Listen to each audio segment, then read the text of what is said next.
Hey, it's Jeff, welcome back to another video. Today I'm going to show you how I care for and propagate the string of hearts. What an absolutely beautiful plant. I've had this one for a few years now. This one is actually a cutting from the mother plant, which I no longer have. And honestly, I can't remember what happened to it.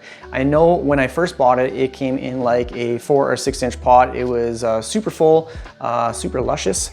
I went back into my Instagram pictures to see if I could find a picture of it, and apparently I didn't take one. So I went back into one of my old videos, took a screenshot of that so I can show you guys what the original plant looked like. And like I said, I can't remember what happened to it. I think I underwatered it and it died back. So these are all cuttings from that original plant, and this long section I'm currently propagating in water. So I'll show you how to do that and how I've been caring for these plants for the last couple of years. So let's get into it. The string of hearts is a succulent-like plant, so it's not a true succulent, but they do have succulent type qualities. And what does that mean? These plants like a lot of sun, they like a lot of heat, and obviously they're a little bit more on the drought tolerant side, so you don't have to water them as much. So that's what we're going to talk about. So first off, for the light requirements, I have mine about 2 or 3 feet back from a south-facing window. I'll insert a little video here showing where its placement is.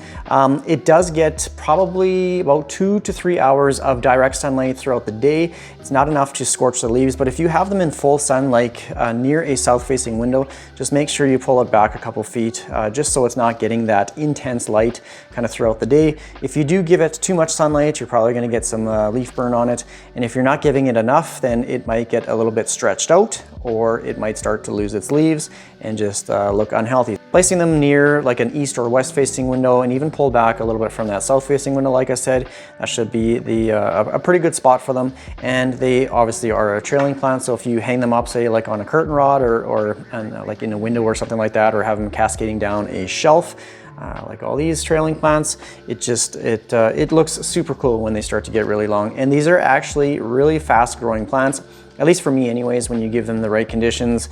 The propagated water ones, which I'll show you in a second, they're actually cutting off of this one, as this one was already kind of like growing onto the ground, on the floor. The dogs were kind of biting at it. So I thought I'd chop it up, make some more, and then obviously do this video. These are the 2 types of soils that I use for most of my houseplants, and they're not brand specific. I don't really use Miracle-Gro that much anymore, but if you were to use a tropical plant mix, I would probably add a little bit extra perlite into the mixture, just so it is a well-draining soil. You want to let these dry out completely before giving it any water, but you want something that is well-draining, something that doesn't hold on to moisture for too long. When you see the water-propagated cuttings here, you'll notice that the roots are very fine, very thin, so these are pretty susceptible to root rot, so that's why you want to have it in a well-draining mix. You'd probably be better or safer off to put it like in a cactus and succulent mix, like this one.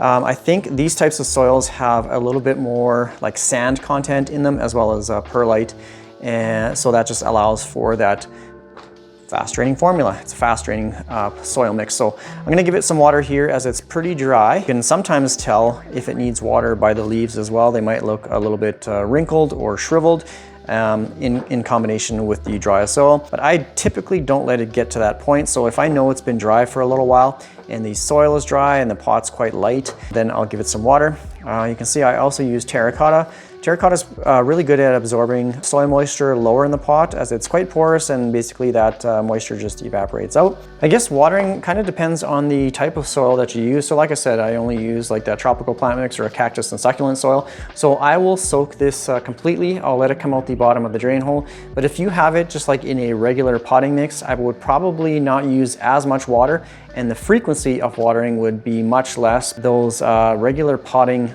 soils are probably more of a peat based, and that retains a lot of moisture. So for this one, it is in a succulent mix, I believe this one is. So I'm going to soak the soil until it comes out the bottom of the drain hole. Just going to show you, get in there nice and close, just to show you how fast draining this soil is. I'm just going to fill the top here first. Come on, is it going down? It's going down pretty quick. So you can see it's draining pretty fast. That's what you want to see with that soil mixture for these plants. And like I said, I'm just going to keep giving it water till it comes out the bottom of the drain hole. You want to make sure, especially if plants have been dry for a long time, you want to make sure that you give it a couple, I guess, thorough waterings, because most times when the soil is dry, it's pretty compact and it'll basically just drain out the sides of the pot. I can already feel it's a little bit heavier. You can see it's coming out the bottom. I'm actually going to give it one more good soaking. I'll let that drain through, and that is how I water my string of hearts. It's going down pretty fast still, and it's coming out the bottom. It's like a little stream.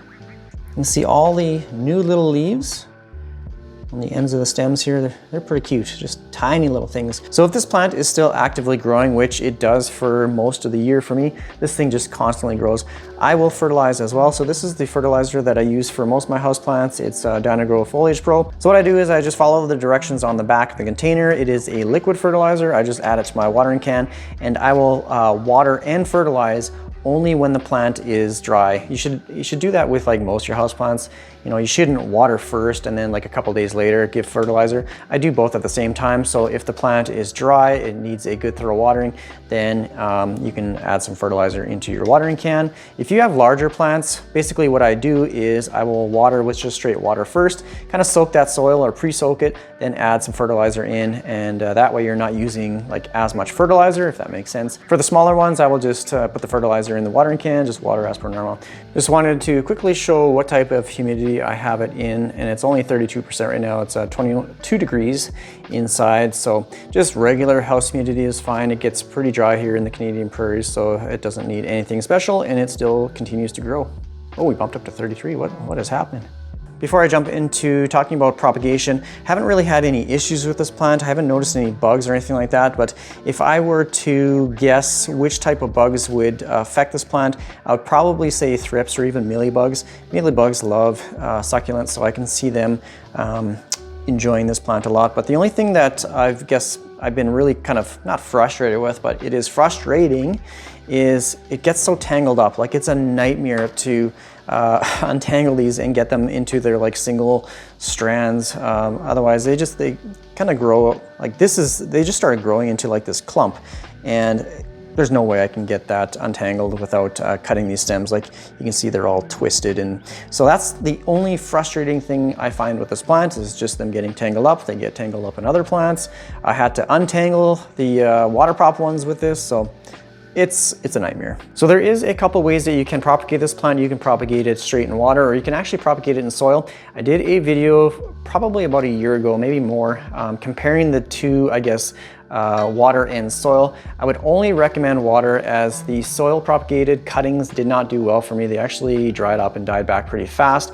But I know you can simply just cut off a section, just stick it right back in the soil. And I'm thinking it probably needed a little bit more humidity. So if you covered the top, that might help the roots grow a little bit faster in the soil. But otherwise, I've had really good success with water propagated cuttings. You see there's tons of roots on this. So the procedure itself is really easy. So it's kind of difficult if you have like a large clump or like a bunch of strands like this. So I simply just cut along like a line, like you're giving it a haircut. Take those freshly cut ends and then just stick them in the water. You can see that some of mine actually have some leaves still on the stem.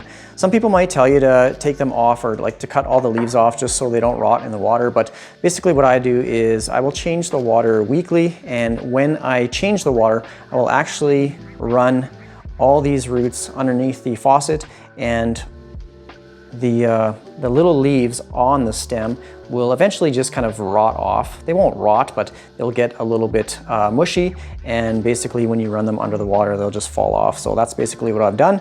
You can see there's a few at the bottom here. They just look like kind of a clear leaf. So they will just fall off, and then when you change the water, they will just, obviously you can flush it down the toilet or whatever, but don't put these down the sink. But yeah, when you change out the water, it'll basically just remove all those leaves. So don't worry, just I stick them in. I've never had an issue, and the roots always look super, super healthy. I'll actually take them out of the water just to show you guys. This has been rooting in water for probably a few months. So definitely ready to be potted up in some soil. So I'm actually going to show you how to propagate this just for the purpose of the video, and I'll explain another way to propagate this after I make the cutting. So like I said, you want to, for the most part, like if you want to be technical, you want to cut in between two leaf nodes. So wherever the leaves come out, you want to cut in between there, something like that.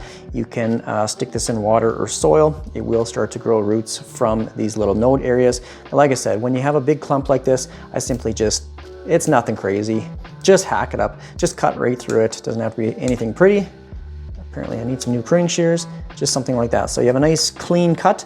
You will get new growth or new stems from the closest leaf node. So when you do make a prune, you will get some new strands, or it will continue to vine down as the plant gets older. So there you go, nice clean cut. Now with this clump of hearts, you can actually propagate these in sphagnum moss as well. And I don't have like enough room for another propagation right now, so I'm probably just going to stick this maybe back in the top of this pot, see if it'll root. If you notice these little bubble type things along the stem, these are tubers. These will actually produce a new plant. Oh, here's another one too. They will actually produce a new plant if you put it back in soil. So if you have a strand like this, and if you just kind of tuck it up or wrap it up back in soil, it will start to produce an entirely new vine. So here's another one there as well. Here's an example of a couple tubers, and you can see some strands or some vines coming out of that. Here's another one down here as well. They just look like little potatoes, and these are what produce new strands or new stems. Just for scale and how fast this has grown for me, this was, like I said, off the mother plant, and it did end up reaching the floor. I cut it back and propagated this in water. Look how long this one is. It's crazy. So if you add these two sections together, it's probably a good, I don't know, 3 feet, 4 feet kind of thing. They grow really, really fast in like the right conditions. So I think that's going to be pretty much it for this video. If you have any comments or questions, please leave it down in the comment section.